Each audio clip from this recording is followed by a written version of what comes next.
ओम शांति। 6 मई 2024। बाबा के महावाक्य।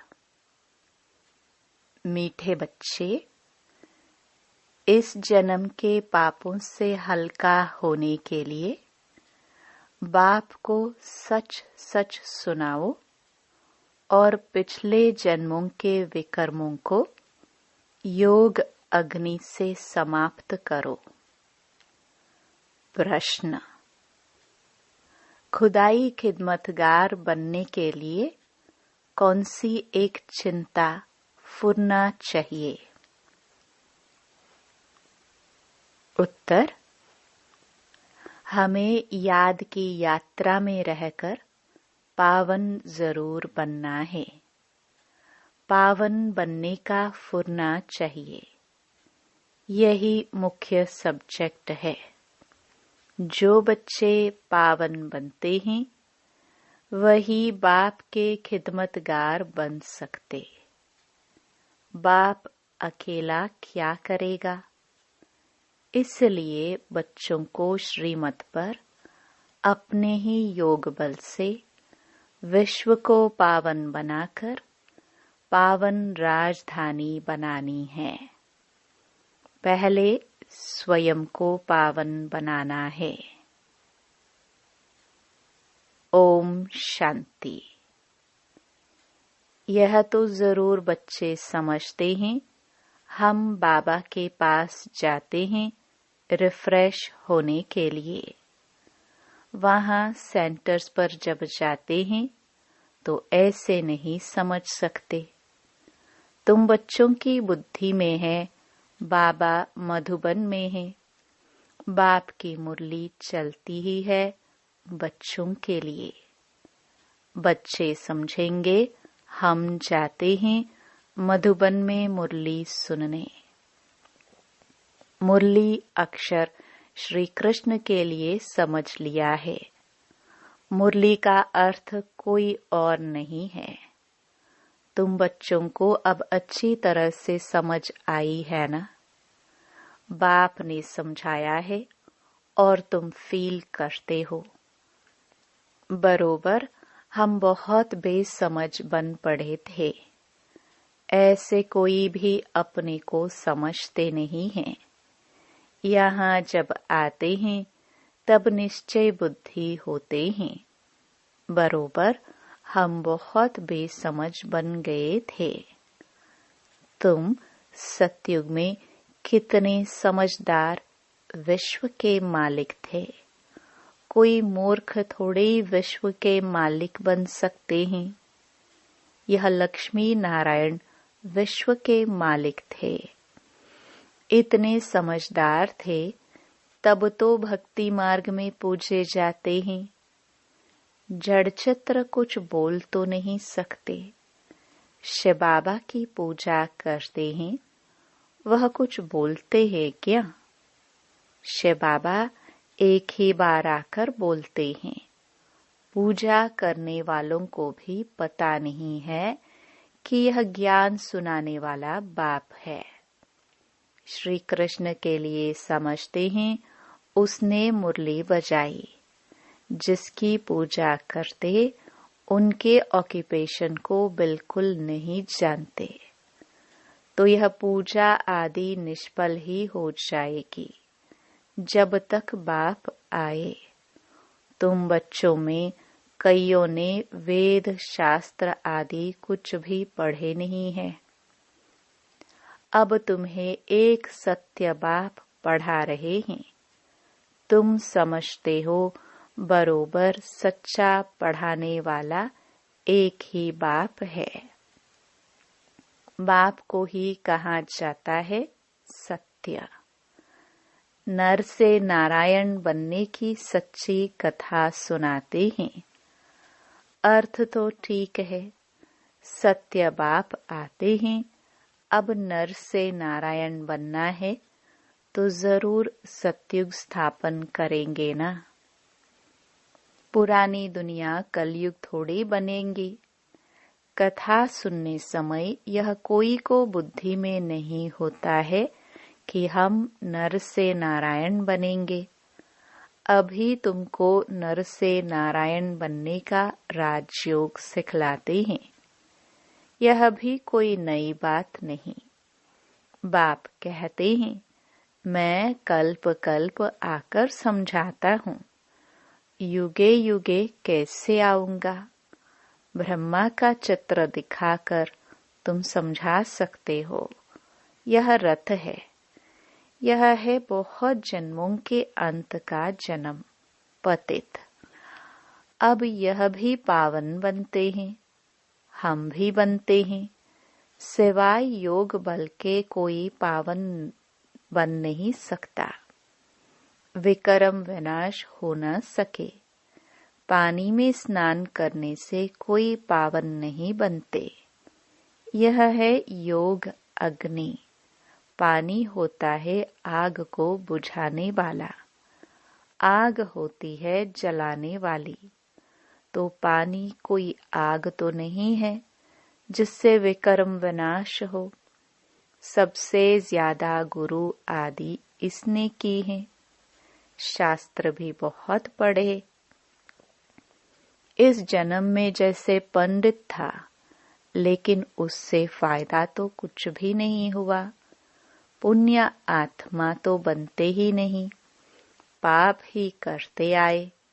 बाप ने समझाया है, जो अपने को बच्चे समझते हैं, तो इस जन्म में जो पाप आदि किए हैं, जबकि सम्मुख बाप आया है, तो पाप कर्म बता देना चाहिए, तो हल्का हो जाएगा। इस जन्म में हल्के हो जाएंगे। फिर पुरुषार्थ करना है।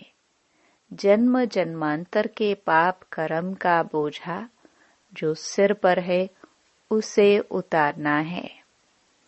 बाप योग की बात समझाते हैं। योग से ही विकर्म विनाश होंगे। यह बातें तुम अभी सुनते हो। सतयुग में यह बातें कोई सुना न सके। यह सारा ड्रामा बना हुआ है। सेकंड बाय सेकंड यह सारा ड्रामा फिरता रहता है।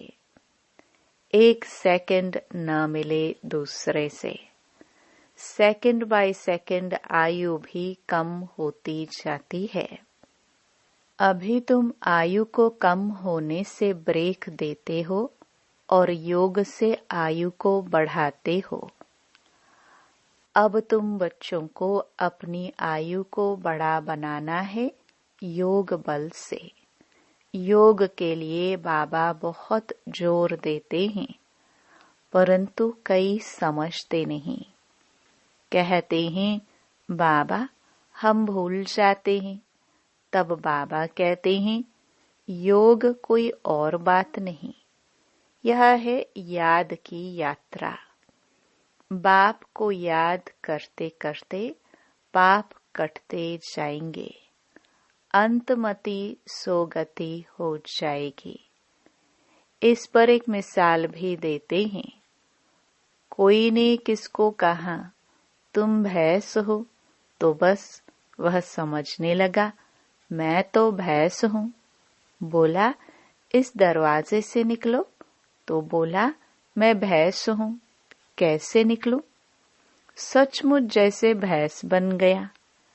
यह एक मिसाल बैठ बनाया है, बाकी कोई ऐसा है नहीं। यह कोई यथार्थ मिसाल नहीं है। हमेशा रियल बात पर मिसाल दिया जाता है। इस समय बाप तुमको जो समझाते हैं, उनके फिर भक्ति मार्ग में त्योहार मनाए जाते हैं। कितने मेले मलाखड़े आदि होते हैं। बाकी इस समय जो कुछ होता है, उनके त्योहार बन जाते हैं। तुम यहाँ कितने स्वच्छ बनते हो। मेले मलाखड़े में तो कितने मैले होते हैं। शरीर को मिट्टी मलते हैं, समझते हैं पाप मिट जाएंगे। बाबा का खुद यह सब किया हुआ है। नासिक में पानी बहुत गंदा होता है, वहां जाकर मिट्टी मलते हैं, समझते हैं पाप नाश हो जाएंगे। फिर उस मिट्टी को साफ करने के लिए पानी ले आते हैं।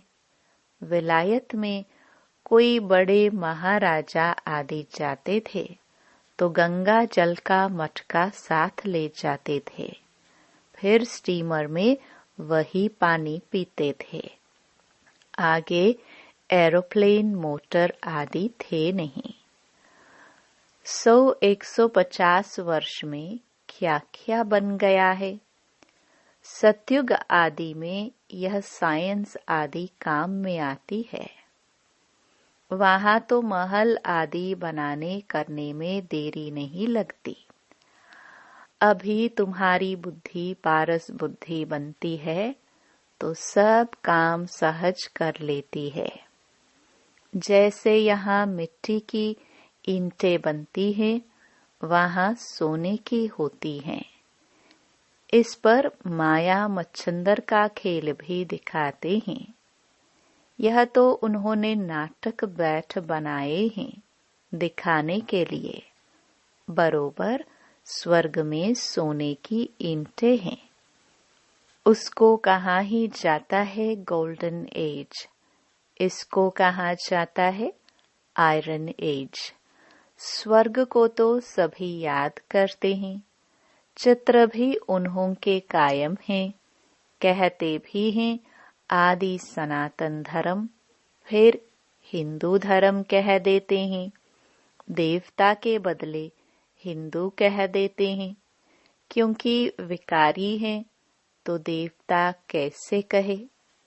तुम कहाँ भी जाते हो तो यह समझाते हो, क्योंकि तुम हो मैसेंजर, पैगंबर। बाप का परिचय हर एक को देना है। कोई झट समझेंगे कि बरोबर तुम ठीक कहते हो, दो बाप बरोबर है। कोई कह देंगे परमात्मा तो सर्वव्यापी है। तुम समझते हो एक से हद का वर्षा मिलता है, पारलौकिक बाप से बेहद का वर्षा मिलता है 21 जन्मों के लिए। यह ज्ञान भी अभी है, वहां यह ज्ञान नहीं रहता। संगम पर ही वर्षा मिलता है, जो फिर 21 पीढ़ी जन्म बाय जन्म तुम राज्य करते हो। तुम सारे विश्व के मालिक बनते हो। यह तुमको अभी मालूम पड़ा है। जो पक्के निश्चय बुद्धि हैं, उनको कोई संशय उठाने की बात ही नहीं। बेहद के बाप से बेहद का वर्षा मिलता है। शिव बाबा आएंगे तो जरूर कुछ वर्षा देते होंगे। इसलिए बाबा कहते हैं यह बाज बहुत अच्छा है, इसे सदा लगा कर रखना है। घर घर में मैसेज देना है, फिर कोई माने या ना माने। विनाश आएगा तो समझेंगे भगवान आया हुआ है। फिर जिन्हों को तुमने मैसेज दिया होगा वो याद करेंगे कि यह सफेद पोश वाले फरिश्ते कौन थे। सूक्ष्म वतन में भी तुम फरिश्ते देखते हो ना। तुम जानते हो मम्मा बाबा योग बल से ऐसा फरिश्ता बनते हैं, तो हम भी बनेंगे। यह सब बातें बाप इसमें प्रवेश कर तुमको समझाते हैं, डायरेक्ट नॉलेज देते हैं। जो बाबा में नॉलेज है वह तुम बच्चों में भी है। जब ऊपर में जाते हो तो नॉलेज का पाठ भी पूरा हो जाता है। फिर जो पाठ मिला है वह सुख का पाठ बजाते हैं और यह नॉलेज भूल जाती है। तो तुम बच्चे कहाँ भी जाते हो तो मैसेंजर की निशानी यह बाज साथ में जरूर चाहिए। भल कोई हंसी करे, इस पर क्या हंसी करेंगे।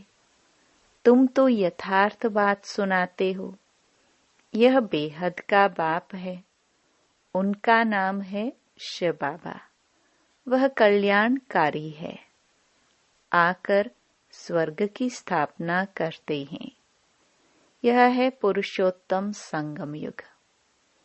यह सारा ज्ञान तुम बच्चों को मिला है, फिर भूलना क्यों चाहिए। बात तो बिल्कुल सहज है। चलते फिरते बाप और वर्षे को याद करना है। शांति धाम और सुख धाम।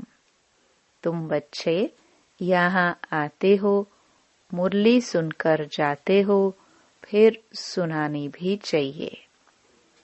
ऐसे नहीं सिर्फ एक ही ब्राह्मणी मुरली चलाए। ब्राह्मणी को आप समान बनाकर तैयार करना चाहिए, तब बहुतों का कल्याण कर सकेंगे। अगर एक ब्राह्मणी कहाँ चली जाती है तो दूसरी क्यों नहीं सेंटर चला सकती। क्या धारणा नहीं की है। स्टूडेंट को पढ़ने और पढ़ाने का शौक चाहिए। मुरली तो बहुत सहज है, कोई भी धारण कर क्लास करा सकते हैं। यहाँ तो बाप बैठे हैं। बाप बच्चों को कहते हैं, कोई भी बात में संशय नहीं होना चाहिए। एक बाप ही है जो सब कुछ जानते हैं। एक ही एम ऑब्जेक्ट है। इसमें कोई प्रश्न आदि पूछने का भी नहीं रहता। सुबह को भी बैठ बच्चों को याद की यात्रा में मदद करता हूँ। सारे बेहद के बच्चे याद करते हैं। तुम सब बच्चों को इस याद की मदद से सारे विश्व को पावन बनाना है। इसमें ही तुम अंगुली देते हो। पवित्र तो सारी दुनिया को बनाना है ना। तो बाप सभी बच्चों पर नजर रखते हैं ना। सब शांति धाम में चले जाए, सबका अटेंशन खिंचवाते हैं। बाप तो बेहद में ही बैठेंगे। मैं आया हूँ सारी दुनिया को पावन बनाने। सारी दुनिया को करंट दे रहा हूँ तो पवित्र हो जाए। जिनका पूरा योग बल होगा वह समझेंगे बाबा अभी बैठकर याद की यात्रा सिखला रहे हैं, जिससे विश्व में शांति होती है। बच्चे भी याद में रहते हैं तो मदद मिलती है। मददगार बच्चे भी चाहिए ना। खुदाई खिदमतगार निश्चय बुद्धि ही याद करेंगे। तुम्हारी पहली सब्जेक्ट है ही पावन बनने की। गोया तुम बच्चे निमित्त बनते हो बाप के साथ। बाप को बुलाते ही हैं, हे पतित पावन आवो। अब वह अकेला क्या करेगा। खिदमतगार चाहिए ना। तुम जानते हो हम विश्व को पवित्र बनाकर फिर सारे विश्व पर राज्य करेंगे। बुद्धि में जब ऐसा निश्चय होगा तब नशा छड़ेगा। तुम बच्चे जानते हो हम बाप की श्रीमत से अपने योग बल से अपने लिए राजधानी स्थापन कर रहे हैं। यह नशा छड़ना चाहिए। यह है रूहानी बात। बच्चे समझते हैं हर कल्प बाबा इस रूहानी बल से हमको विश्व का मालिक बनाते हैं। यह भी समझते हो कि शिव बाबा आकर स्वर्ग की स्थापना करते हैं। अभी सिर पर इस याद की यात्रा का ही फुरना है। पुरुषार्थ करना है। धंधा आदि करते भी याद की यात्रा रहे। एवर हेल्दी बनाने के लिए बाप कमाई बड़ी जबरदस्त कराते हैं। इस समय सब कुछ भुलाना पड़ता है। हम आत्माएं जा रही हैं। आत्म अभिमानी बनने की प्रैक्टिस कराई जाती है। खाते पीते चलते फिरते यह क्या बाप को याद नहीं कर सकते? कपड़ा सिलाई करते बुद्धि योग बाप की याद में रहे। बहुत सहज है। यह तो समझते हो 84 का चक्र पूरा हुआ है। अभी बाप हम आत्माओं को राजयोग सिखलाने आए हैं। यह वर्ल्ड की हिस्ट्री ज्योग्राफी रिपीट होती रहती है। कल्प पहले भी ऐसे हुआ था, जो अब फिर रिपीट हो रहा है। यह रिपीटिशन का राज भी बाप ही समझाते हैं। हर एक को ड्रामा में पाठ मिला हुआ है, वह बजाते रहते हैं। बच्चों को राय दी जाती है कि बाप को याद करो तो सतो प्रधान बनेंगे। फिर यह शरीर भी छूट जाएगा। तुम्हारी बुद्धि में अब यही है कि हम आत्मा सतो प्रधान बने, क्योंकि वापस घर जाना है। सतयुग में ऐसे नहीं कहेंगे। वहां तो कहेंगे एक पुराना शरीर छोड़ दूसरा लेना है। वहां तो दुख की बात नहीं।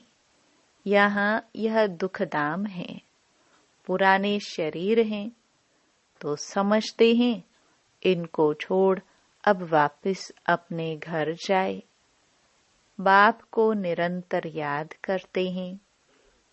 वह निराकार बाप ही ज्ञान का सागर है।